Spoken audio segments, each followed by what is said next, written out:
Hey, how's everybody doing? My name's Davis. I'm in your ALCE 3634 class, and I'm a crop and soil science major here at Virginia Tech.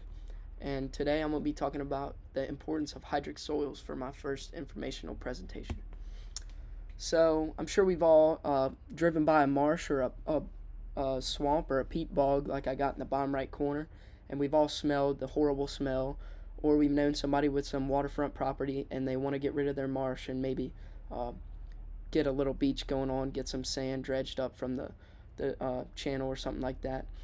And it's rational, but by the end of this presentation, I want everybody to understand what hydric soils are and why we should protect them.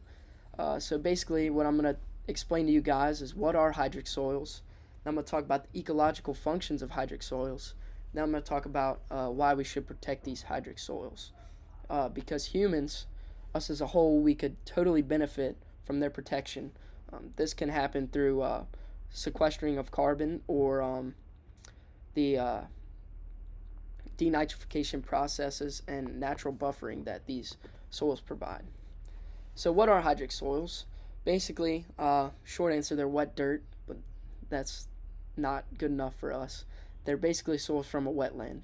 And what this means is they are they have prolonged saturation, so they're inundated, is the industry term, and they have water on them for an extended period of time, so much so that all of the oxygen is used up by certain bacterias, and they have anaerobic conditions. So this means they have special bacteria in the soil that performs anaerobic respiration, which doesn't use oxygen, and that's a main component of hydric soils.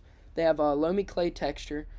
This basically means that they can hold a bunch of water, and there's 4 types, which are mainly classified by texture, but we're not going to get into that at this point in time. And as you can see in the bottom right hand corner of Virginia, there's a whole lot of hydric soil in our area. So what do hydric soils do in the environment? Basically, they're a natural flood protector. If you have like a storm surge, like with the recent hurricane that came in, they can protect your shore from big waves and stuff like that.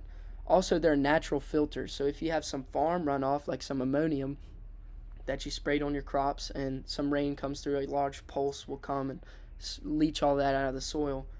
These hydric soils in particular, and the plants that grow on top of them that are supported by them, can filter out a lot of that nitrogen pollution or phosphorus pollution or something like that.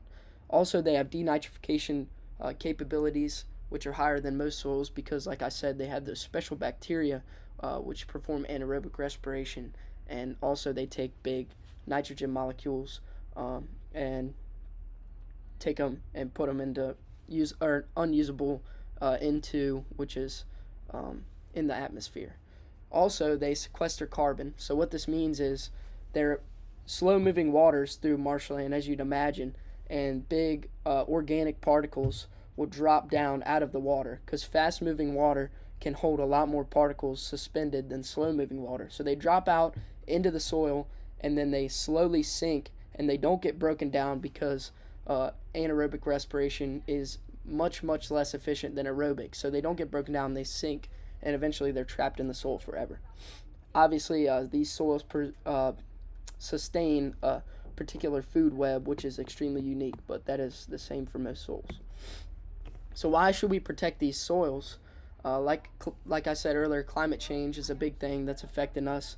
In the bottom right-hand corner, I got a picture of Hurricane Helene, and through the carbon sequestering, we could eventually slow down the rate which we're warming, and that would have knocked down the severity and frequency of hurricanes like the one we just had last week.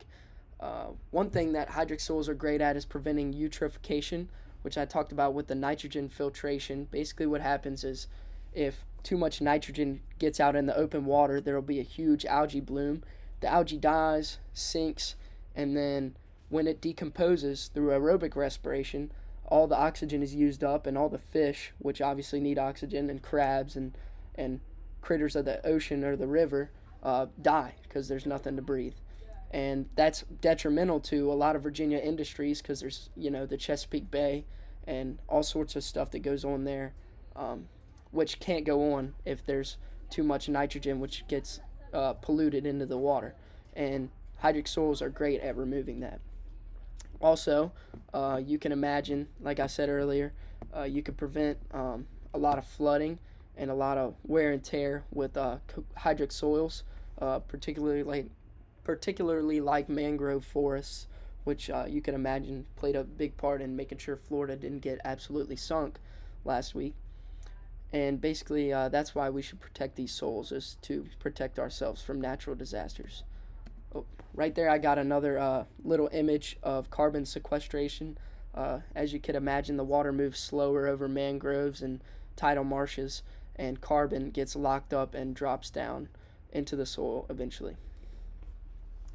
So I hope everybody learned a little bit today about hydric soils and why we should protect them, because of what they are, their ecological functions, and how their ecological functions could be practical in protecting us and improving humanity. So if anybody has any questions, please leave those in the comments below or in the discussion post. Here's some citations, and I hope everybody has a great rest of their day.